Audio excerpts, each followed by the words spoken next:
एक ऐसी college love story जहां मोहब्बत वक्त से हार गई, लेकिन टकरा गई तकदीर से। एक 30 साल का सक्सेसफुल राइटर अद्वैत मेहरा लंबे बालों में, स्वेटर पहने, फायरप्लेस के पास बैठे डायरी खोलता है। कैमरा उसके हाथों के क्लोजअप पे जाता है। डायरी की पहली लाइन, तुम्हें भूलने की कोशिश में मैंने लिखना शुरू किया और तुम ही मेरी हर कहानी बन गई। उसकी आंखों में नमी थी और फिर कहानी शुरू होती है। अद्वैत, एक साधारण लड़का, अपनी नई जीन्स में असहज पुस्तकालय के गलियारे से अपने कक्षा कक्ष की तलाश कर रहा था।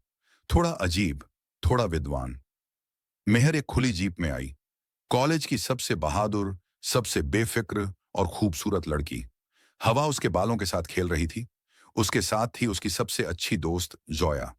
अद्वैत पहली बार सचमुच उसे टकराया। वे एक दूसरे में टकरा गए और उसकी किताबें जमीन पर गिर गईं। तुम्हारे जैसे लड़कों को देखकर लगता है कि राजकुमारी डायरीज आज भी बिकती हैं, मेहर ने चिढ़ाया। अद्वैत ने शर्मिंदा होकर मुस्कुराया और वहां से चला गया। तुम्हारे लिए केवल एक अमीर और क्लासी लड़का चाहिए। रिश्ता दिल्ली से आ रहा है, उसकी मां ने तथ्यात्मक रूप से कहा। पहले तो कुछ अजीब खामोशी थी, फिर छोटी छोटी बातें हुई, फिर हंसी, जब तक कि एक दिन अद्वैत ने उससे बात की। तुम बहुत तेज लगती हो, पर तुम्हारी आंखों में बहुत शोर है मेहर, अद्वैत ने गंभीरता से कहा। अगर आपने कभी किसी से छुपकर मोहब्बत की है, तो बबलॉग को सब्सक्राइब जरूर करिएगा। हर कहानी आपकी यादों से जुड़ी होगी। वह लाइन मेहर के दिल तक पहुंची, लेकिन उसके अंदर एक डर था। उसे प्यार से डर लगता था।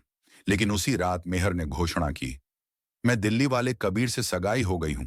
मां की पसंद है, यह सुरक्षित है, और तुमसे तुमसे तो मैं बस।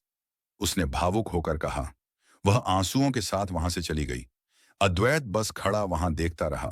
रात में वह केवल लिखता रहा। उसके शब्दों में केवल एक नाम था, मेहर। मैं उससे भाग रही थी जो मेरे अंदर घर बना रहा था। अद्वैत, मेहर ने महसूस किया। अद्वैत एक लोकप्रिय लेखक बन गया था और वह अपनी पुरानी डायरी को स्क्रिप्ट में बदल रहा था।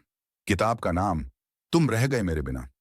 यह कहानी उन लोगों के लिए है जिनके दिल में कोई आज भी जिंदा है, जो छोड़ कर गया लेकिन कभी गया ही नहीं। अद्वैत ने गंभीरता से कहा, तुम जैसे लिखते हो उस तरह सिर्फ एक ही इंसान मुझे देख सकता था। अद्वैत, मेहर ने भावुक होकर कहा। अद्वैत ने डायरी बंद की, अंगीठी के पास बैठा। प्यार वक्त नहीं मांगता, बस एक मौका मांगता है वापस आने का, अद्वैत ने सोचा। कैमरा धीरे धीरे झूम आउट करता है। पृष्ठभूमि में सौम्य संगीत बज रहा है।